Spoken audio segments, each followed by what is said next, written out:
에듀윌 유료 회원만의 남다른 서비스.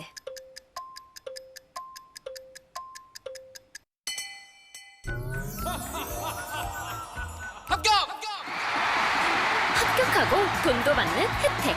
오직 에듀윌 유료 회원에게만. 에듀윌. 무료 합격! 자, 이어가 보겠습니다. 자, 이제 북한 안보 쪽으로 넘어오시면 될 텐데요. 남북 통신 연락선 13개월 만에 전격 복원됐다 이렇게 되어 있어요. 우리의 2020년 6월, 작년 6월이네요. 남북 공동연락사무소 폭파 사건이 있었고 제가 이 자리에서 막 분개했던 기억도 납니다. 이게요, 너무 극단적이에요. 하는 게 너무 극단적이잖아요. 아니, 저거를 설치한 지 얼마 되지도 않아 가지고 폭발을 시켜버린 겁니다. 폭발을 시켰는데 이제 불만은 이런 거였어요. 우리나라에서 그 외 전단살포 같은 거 안 하기로 약속을 했는데, 남북 정상이. 그런데 이제 전단살포를 하는 단체들이 있잖아요. 그런 단체들이 막 가서 뿌린 것을 안 막아줬다 이거예요. 이거 의지가 있는 거냐. 이런 식으로 신뢰가 무너지면 더 이상 우리 관계 유지할 수 없다. 그러고 폭파시켜버린 겁니다. 그래서 이제 한편으로 해석을 해보면 그때도 그런 말씀 드렸던 기억이 나는데, 이게 이제 북한 내에도 강경 군부 세력 같은 게 있을 거 아닙니까? 그런 세력들이 거봐라, 어린 지도자가 유순하게 굴더니 거봐라, 맨날 보기 좋게 이용이나 당하고 뭐 한 게 뭐야? 이런 불만도 있을 거 아니에요. 겉으로는 막 뭐 그런 얘기를 못 하더라도 그 배후에서는 그런 흐름들이 있을 거 아닙니까, 여기도. 그래서 그 강경파들을 좀 이렇게 좀 억누르는 수단으로 오히려 우리가 더 화끈하게 간다, 이런 걸 한번 정책 메시지를 던져주고, 그들이 이제 반란하거나 하는 것을 하지 못하게 하는 명분으로 쓴 게 아니냐. 그래서 더 큰 문제가 생기기 전에 차단하려고 극단적인 처방을 한 게 아니냐, 이런 이제 분석도 있기는 있었습니다. 그 당시에도. 이때가요, 뭐 하노이 회담 2월 말에 결렬되고, 아무튼 이 김정은 정권이 굉장히 곤경에 처했던 상황이에요, 실제로.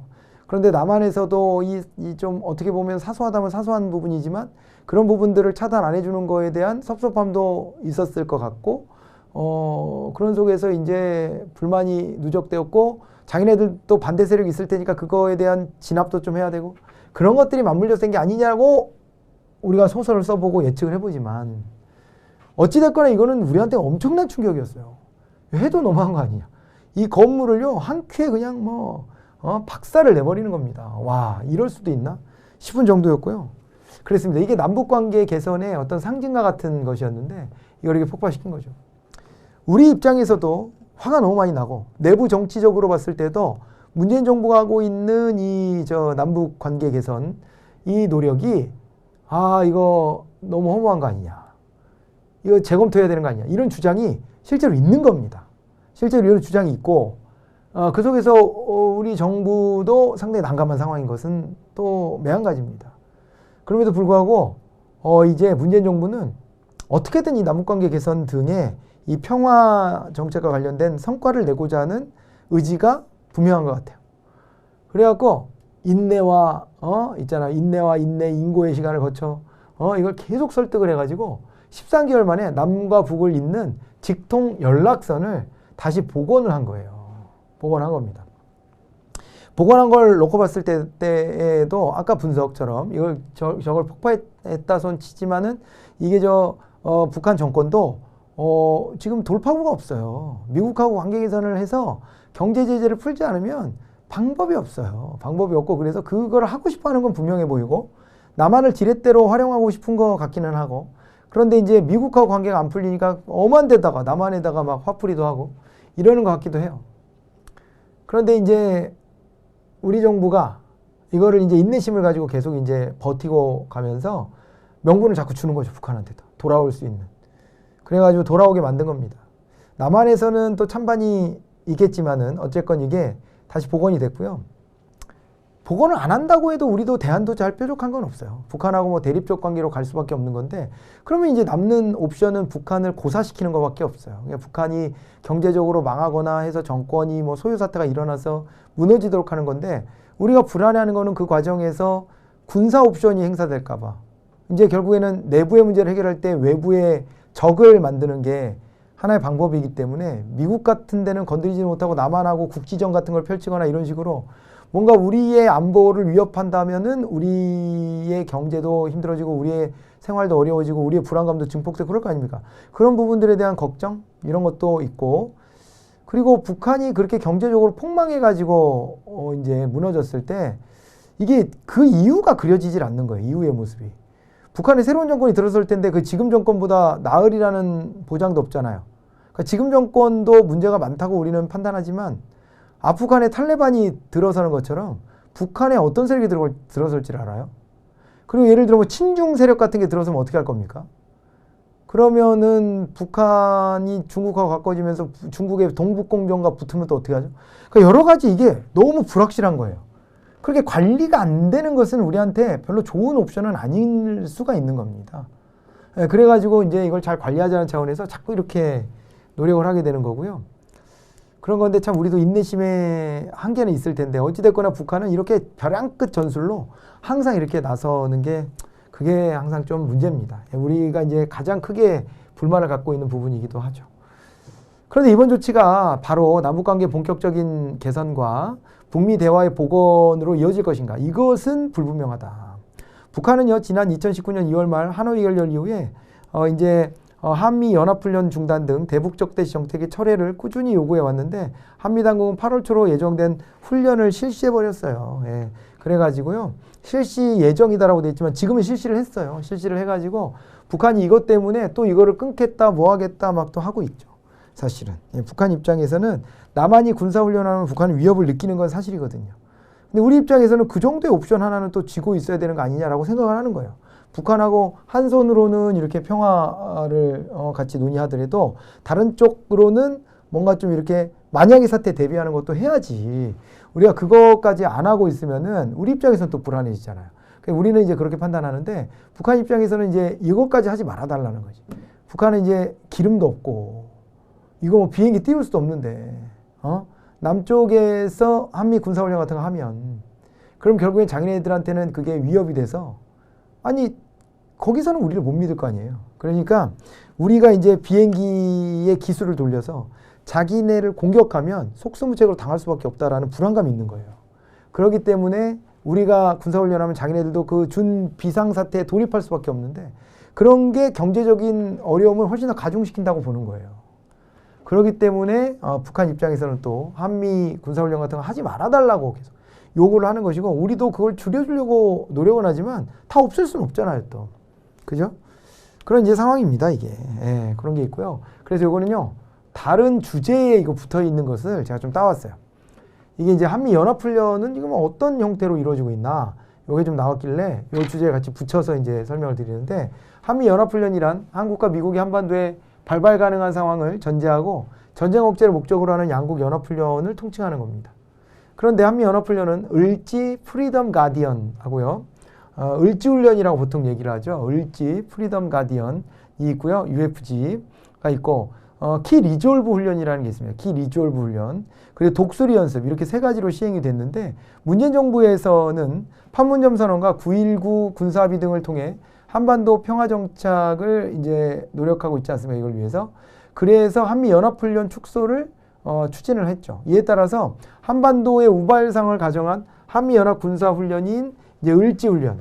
요거는 43년 만인 2019년에 폐지가 됐습니다. 을지훈련은 폐지가 됐고, 그 다음에 요 연습은요, 을지훈련은 뭐가 대체하냐면, 이제 한국 정부와 군 중심으로 독자적으로 하는 을지 태극 연습하고요, 한미연합 지휘소 연습 등으로 나뉘어서 그냥 실시하는 것으로 해서 축소한 상태입니다. 그리고 우리가 이제 군사력이나 이런 것들이 물론 북한이 이제 그 핵으로 큰 거 한 방으로 우리를 위협해서 이제 문제입니다만은 근데 이제 군사력이나 이런 것들은 우리가 좀 압도하기 시작했기 때문에 물론 그걸로 뭐 이제 안주할 수는 없어요. 당연히 그럴 수는 없지만 이제 그래서 이제 우리가 이 훈련도 줄여줄 수 있는 여지는 있다고 판단한 것 같죠. 예.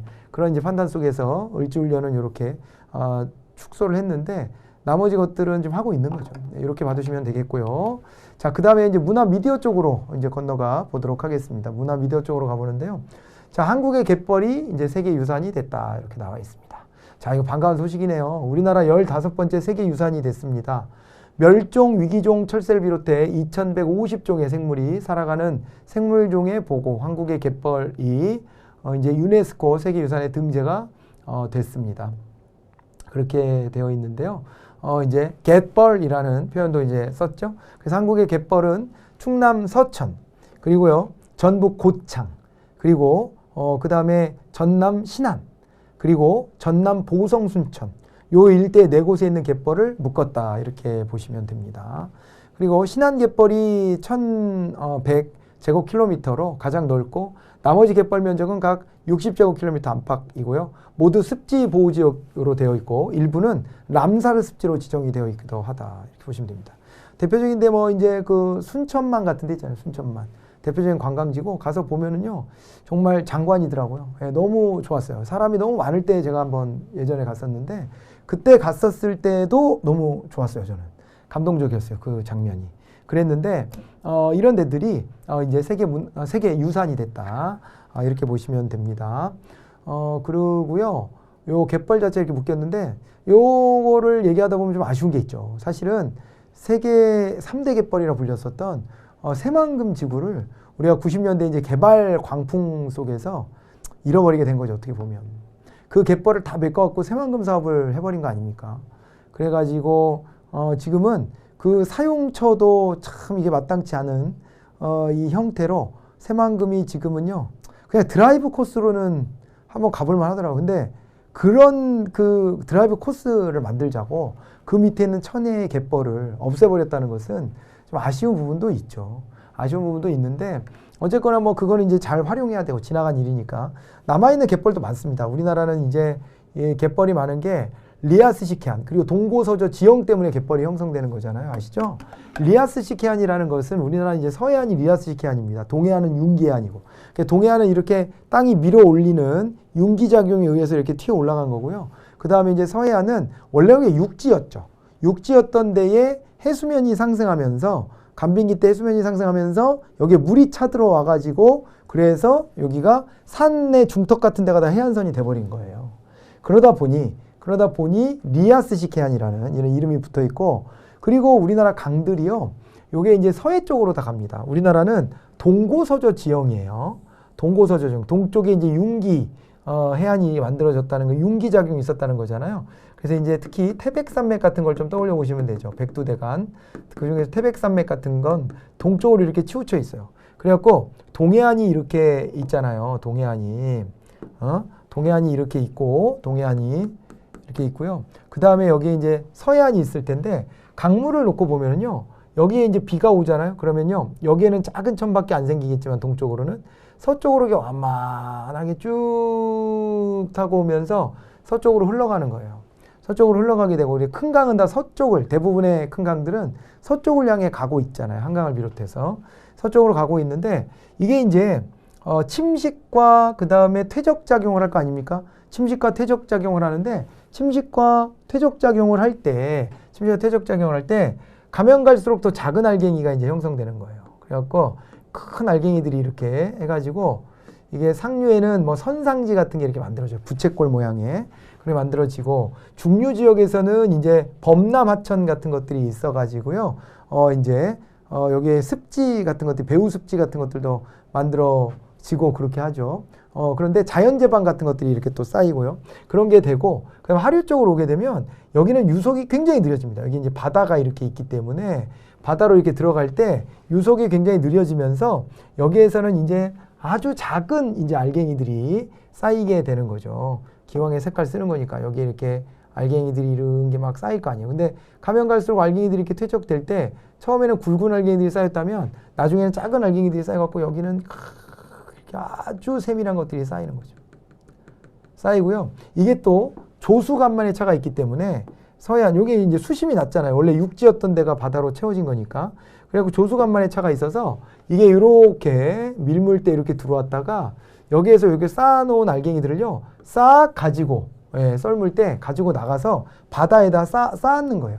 이게 엄청난 시간 동안 쌓였기 때문에 여기 갯벌이 형성되는 겁니다. 우리나라에. 그래서 이제 요 이치도 한번 설명을 한번 드려보고요. 자, 이렇게 해서 그래도 이제 보존할 수 있는 또 이제 토대가 또 하나 더 늘게 됐고요. 세계유산으로 등재된 것 자체도 축하할 일이고 그렇습니다.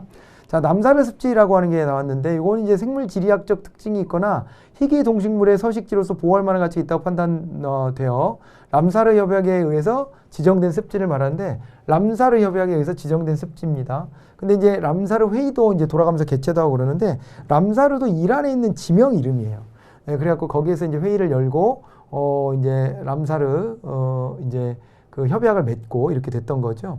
거기서 기원한 것이고요. 그래서 습지 보호를 하는 것이고 한국의 갯벌에는 멸종위기에 처한 물새 22종과 해양 무척추 동물 5종이 서식하고 있고요. 범개를 포함해서 고유종 47종이 있고 동아시아와 대양주 철새 이동로에서 핵심 기착지 여기에 이제 도중에 머물렀다 가는 곳 이렇게 돼 있기 때문에 자연 보존의 가치가 매우 높다 이렇게 이제 보시면 됩니다. 자, 그리고 이제 우리나라가 이제 세계유산에 지정된 게 15번째라고 그랬잖아요. 그래서 이제 갯벌이 이제 지정이 된 거고요. 그 전에 지정된 거는 서원, 그리고 이제 산사, 그리고 이제 백제 역사 유적지구, 남한산성, 한국의 역사마을 그래서 하회마을, 양동마을 이런 데도 있고요. 조선의 왕릉, 제주 화산섬, 용암동굴, 그리고 고창, 화순, 강화의 고인돌, 경주 역사지구, 그리고 창덕궁이 지정이 됐고요. 그리고 이제 화성, 수원 화성 말하는 거죠. 해인사, 장경판전, 그리고 이제 종묘 제략, 종묘 있죠. 그리고 이제 이 석굴암과 불국사 여기가 이제 세계 문화유산입니다. 그래서 이 세계 유산으로 이렇게 문화, 자연, 복합유산 다 합친 거예요. 지금 요거는 세계 유산. 세계 문화유산이 있고 자연유산이 있고 복합유산이 있는데 그런 것들을 다 합쳤을 때 15번째가 됐다는 얘기예요. 그래서 요것도 기억을 좀 해두시면 도움이 될 겁니다. 그렇게 알아두시고요. 자, 그 다음에 이제 과학 IT 쪽으로 가볼까요? 요거는요, 줄기세포로요, 미니 뇌를 만들어서 치매 연구 등에 활용할 수 있게 됐답니다. 기초과학연구원, 우리나라에서 이제 이게 성과를 냈는데, 기초과학연구원은 나노의학연구단 조승우 연구위원 팀이 여기서 인간뇌와 비슷한 환경의 배양 플랫폼을 통해서 실제 사람의 뇌와 유사한 뇌 오가노이드 제작에 성공했대요. 오가노이드가 뭐냐? 오가노이드, 용어 기억해 두시면 좋겠죠? 오가노이드라고 하는 것은 배아줄기세포, 그리고 성체줄기세포, 유도만능줄기세포 등을 3차원적으로 배양하거나 재조합해서 만든 장기유사체다 이렇게 돼 있어요. 뭐라고요? 장기유사체입니다. 그래서 미니장기, 유사장기 이렇게 되네요. 우리가 슈퍼돼지라 그래가지고 요게 이제 미니돼지 같은 걸 만들어서 돼지가 사람의 장기랑 가장 유사하다면서요. 그래서 동물복제는 많이 해왔는데 이게 이제 사람에 대한 그 장기 이식 같은 것들이 좀 쉽지 않아서 그래가지고 이제 어떻게 해야 되나 줄기세포 연구를 많이 해오고 있는 건데 요때 있잖아요. 오가노이드라고 하는 게요. 장기 유사체가 되고 그래서 요거를 이제 사람의 이 줄기세포를 가지고 이제 이용을 하는 거예요. 그래서 실제 장기의 구조와 기능을 재현하는 것이 가능해진다는 거죠. 그래서 오가노이드라는 용어를 하나 알아두시고요. 뇌 오가노이드는 유도만능 줄기세포를 배양해서 만드는데 유도만능 줄기세포는 아직 분화가 덜 되어 다른 세포로 분화될 수 있는 세포를 말하는 것이다. 이렇게 봐두시면 되겠습니다. 배아줄기세포, 그리고 성체줄기세포, 유도만능 줄기세포가 있는데 그 중에 이제 뇌 오가노이드는 유도만능 줄기세포를 배양해서 만든다. 그래서 치매 연구에 활용할 수 있도록 이렇게 이제 연구가 이루어졌다라고 봐두시면 됩니다. 그리고 이제 줄기세포가 뭐냐 그랬을 때는 각 신체 조직으로 분화 수정한 지 14일이 안 된 배아 내부에서 떼어낸 세포로 혈액, 신경, 근육, 연골 등 인체 모든 조직의 세포로 분화할 수 있는 가능성을 지니고 있으며 이론상 무한정 세포 분열을 할 수 있어서 줄기세포를 손상된 신체 조직의 재생에 이용할 수 있으리라는 기대가 여전히 크다 이렇게 보시면 됩니다. 그 줄기세포를 성인의 골수나 지방 조직에서 추출한 것은 성체줄기세포, 그리고 수정란이 세포 분열에서 생긴 배아에서 얻은 것은 배아줄기세포라고 부른다는 거죠. 자, 그리고 이제 성체줄기세포는 생명체로 간주하기 어렵기 때문에 배아줄기세포보다 윤리적 문제가 적은 편이고요. 왜냐하면 성인의 골수나 지방 조직에서 추출한 거니까요. 그런데 이 배아줄기세포는 좀 윤리적 문제가 더 크다는 거죠. 왜냐하면은 요게 이제 보시면 수정란이 세포 분열이 생긴 배아니까 야 이거 생명체 아니야? 이런 생각이 좀 드는 거죠. 내버려두면 생명체가 되는 거 아니야? 이런 이제 생각도 들어서 윤리적 문제가 있습니다. 다 자란 세포를 원시 상태로 되돌린 것을 유도만능 줄기세포라고 해서요. 우리가 이제 유도만능 줄기세포를 가지고 치매 연구에 활용할 수 있게끔 됐다 이렇게 보시면 되겠습니다. 자, 이렇게 해서 마무리를 짓고요. 다음 시간에 스포츠 엔터부터 마무리를 지어보도록 하겠습니다. 수고하셨습니다.